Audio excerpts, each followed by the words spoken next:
Capítulo 34. Cuando todos se habían ido, Elizabeth, como si se propusiera exasperarse.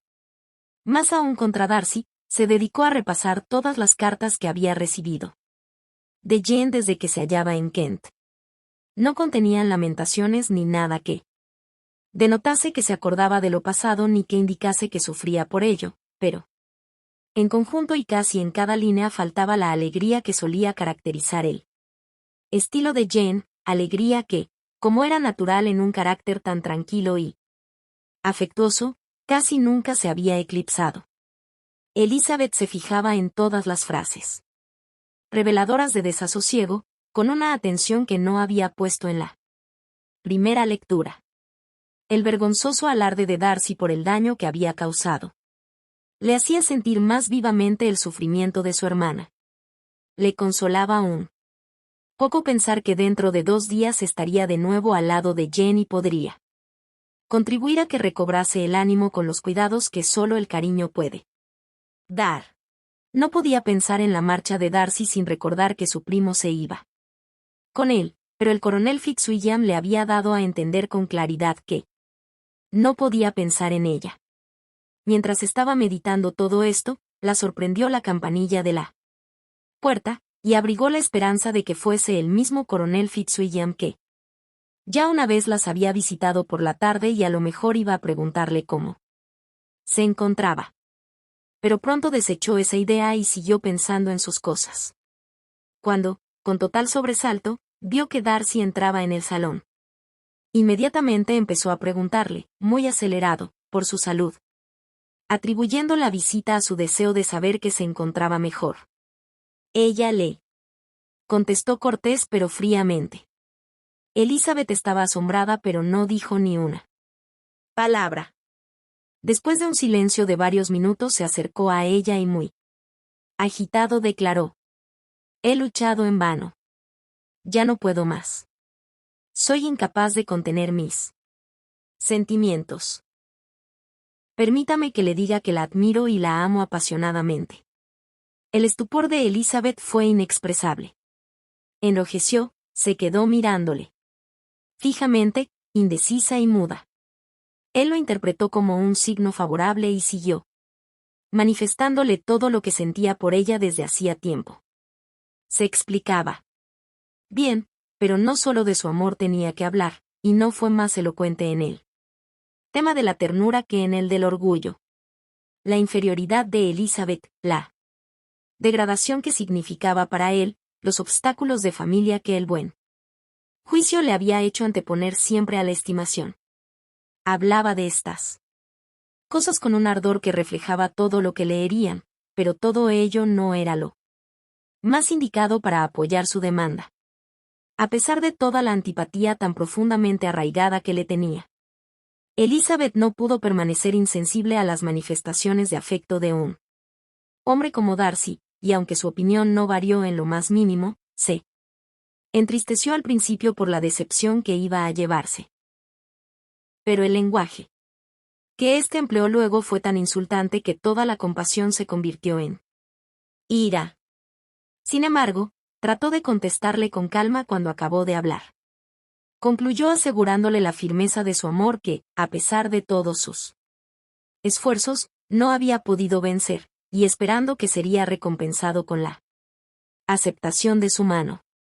Por su manera de hablar, Elizabeth advirtió que Darcy no ponía en duda que su respuesta sería favorable. Hablaba de temores y de ansiedad, pero su aspecto revelaba una seguridad absoluta. Esto le exasperaba aún más y cuando él terminó, le contestó con las mejillas encendidas por la ira. En estos casos creo que se acostumbra a expresar cierto agradecimiento por los sentimientos manifestados, aunque no puedan ser igualmente correspondidos. Es natural que se sienta esta obligación, y si yo sintiese gratitud, le daría las gracias. Pero no puedo, nunca he ambicionado su consideración, y usted me la ha otorgado muy en contra de su voluntad. Siento haber hecho daño a alguien, pero ha sido inconscientemente, y espero que ese daño dure poco tiempo. Los mismos sentimientos que, según dice, le impidieron darme a conocer sus intenciones durante tanto tiempo, vencerán sin dificultad ese sufrimiento.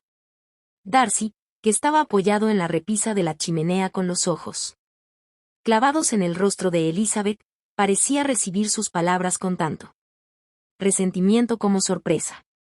Su tez palideció de rabia y todas sus facciones mostraban la turbación de su ánimo. Luchaba por guardar la compostura, y no abriría los labios hasta que creyese haberlo conseguido. Este silencio fue terrible para Elizabeth. Por fin, forzando la voz para aparentar calma, dijo: ¿Y es esta toda la respuesta que voy a tener el honor de esperar? Quizá debiera preguntar por qué se me rechaza con tan escasa cortesía. Pero no tiene la menor importancia. También podría yo, replicó Elizabeth, preguntar por qué con tan evidente propósito de ofenderme y de insultarme me dice que le gusto en contra de su voluntad, contra su buen juicio y hasta contra su modo de ser. No es esta una excusa para mi falta de cortesía, si es que en realidad la he cometido.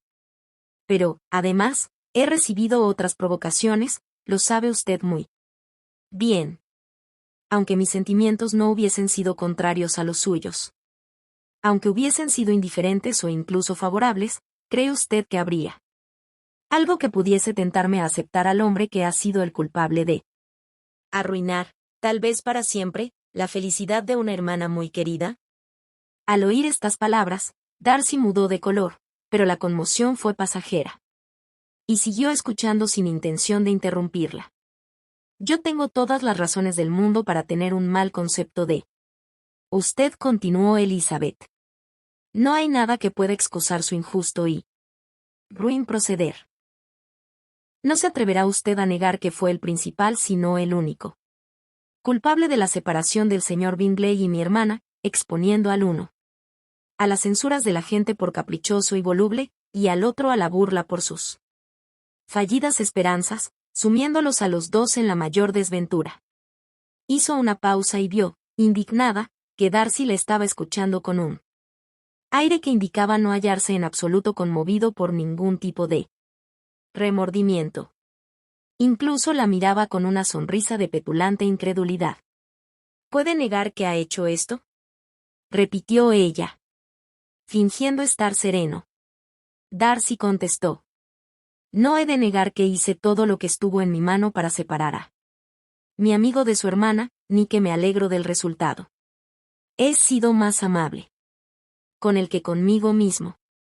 Elizabeth desdeñó aparentar que notaba esa sutil reflexión, pero no se le escapó su significado, y no consiguió conciliarla. Pero no solo en esto se funda mi antipatía, continuó Elizabeth. Mi opinión de usted se formó mucho antes de que este asunto tuviese lugar. Su modo de ser quedó revelado por una historia que me contó el señor Wickham hace algunos meses. ¿Qué puede decir a esto? ¿Con qué acto ficticio de amistad puede defenderse ahora? ¿Con qué falsedad puede justificar en este caso su dominio sobre los demás? Se interesa usted muy vivamente por lo que afecta a ese caballero, dijo Darcy en un tono menos tranquilo y con el rostro enrojecido. ¿Quién, que conozca las penas que ha pasado, puede evitar sentir interés por él? Las penas que ha pasado, exclamó Darcy despectivamente. Sí. Realmente, unas penas inmensas. Por su culpa, exclamó Elizabeth con energía. Usted le redujo a su actual relativa pobreza. Usted le negó el porvenir que, como bien debe saber, estaba destinado para él. En los mejores años de la vida le privó de una independencia a la que no solo tenía derecho sino que merecía. Hizo todo esto, y aún es capaz de ridiculizar y burlarse de sus penas. Y esa es, gritó Darcy mientras se paseaba como una exhalación por el cuarto, la opinión que tiene usted de mí. Esta es la estimación en la que me tiene. Le doy las gracias por habérmelo explicado tan abiertamente. Mis faltas, según su cálculo, son verdaderamente enormes. pero puede, añadió, deteniéndose y volviéndose hacia ella, que estas ofensas hubiesen sido pasadas por alto si no hubiese herido su orgullo con mi honesta confesión de los reparos que durante largo tiempo me impidieron tomar una resolución. Me habría ahorrado estas amargas acusaciones si hubiese sido más hábil y le hubiese ocultado mi lucha, halagándola al hacerle creer que había dado este paso impulsado por la razón, por la reflexión, por una incondicional y pura inclinación, por lo que sea. Pero aborrezco todo tipo de engaño y no me avergüenzo de los sentimientos que he manifestado, eran naturales y justos. ¿Cómo podía suponer usted que me agradase la inferioridad de su familia y que me congratulase por la perspectiva de tener unos parientes cuya condición están tan por debajo de la mía? La irritación de Elizabeth crecía a cada instante, aún así intentó con todas sus fuerzas expresarse con mesura cuando dijo: se equivoca usted, señor Darcy, si supone que lo que me ha afectado es su forma de declararse, si se figura que me habría evitado el mal rato de rechazarle si se hubiera comportado de modo más caballeroso. Elizabeth se dio cuenta de que estaba a punto de interrumpirla, pero no dijo nada y ella continuó: usted no habría podido ofrecerme su mano de ningún modo que me hubiese tentado a aceptarla. De nuevo su asombro era obvio. La miró con una expresión de incredulidad y humillación al mismo tiempo, y ella siguió diciendo: desde el principio, casi desde el primer instante en que le conocí, sus modales me convencieron de su arrogancia, de su vanidad y de su egoísta desdén hacia los sentimientos ajenos, me disgustaron de tal modo que hicieron nacer en mí la desaprobación que los sucesos posteriores convirtieron en firme desagrado, y no hacía un mes aún que le conocía cuando supe que usted sería el último hombre en la tierra con el que podría casarme. Ha dicho usted bastante, señorita. Comprendo perfectamente sus sentimientos y solo me resta avergonzarme de los míos. Perdone por haberle hecho perder tanto tiempo, y acepte mis buenos deseos de salud y felicidad. Dicho esto salió precipitadamente de la habitación, y Elizabeth le oyó en seguida abrir la puerta de la entrada y salir de la casa. La confusión de su mente le hacía sufrir intensamente. No podía sostenerse de pie y tuvo que sentarse porque las piernas le flaqueaban. Lloró durante media hora.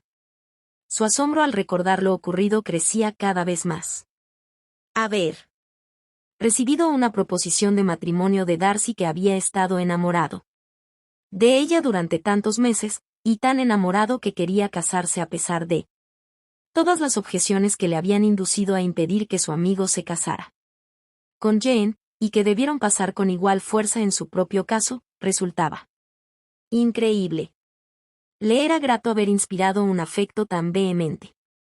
Pero el orgullo, su abominable orgullo, su desvergonzada confesión de lo que había hecho con Jane, su imperdonable descaro al reconocerlo sin ni siquiera tratar de disculparse, y la insensibilidad con que había hablado de Whitcomb a pesar de no haber negado su crueldad para con él, no tardaron en prevalecer sobre la compasión que había sentido al pensar en su amor. Siguió inmersa en sus agitados pensamientos, hasta que el ruido del carruaje de Lady Catherine le hizo darse cuenta de que no estaba en condiciones de encontrarse con Charlotte, y subió corriendo a su cuarto.